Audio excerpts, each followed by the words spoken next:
સોમનાથમાં આહિર રેજિમેન્ટની માંગ કરી બુલંદ થઈ છે। હવે ફરી એકવાર આ રેજિમેન્ટની માંગ કરવામાં આવી છે અને આહિર સમાજના પ્રમુખ જવાહર ચાવડાએ મોટું નિવેદન આપ્યું છે। તો ગીર સોમનાથમાં આહિર રેજિમેન્ટની માંગ ફરી એકવાર બુલંદ બની છે। જવાહર ચાવડાએ નિવેદન આપ્યું। ભાલકા તીર્થ ખાતે યોજાયેલા સંમેલનમાં નિવેદન આપવામાં આવ્યું। સમાજ સંગઠિત થશે તો દેશમાં તાકાતથી જીવી શકીશું। આહિર સમાજ સરકાર પાસે કોઈ સહાય નથી માંગતો, અમે અમારો હક માંગીએ છીએ।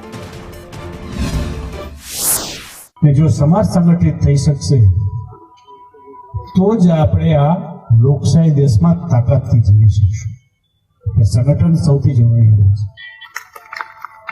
આપણે સરકાર પાસે સહાય નથી માંગતા।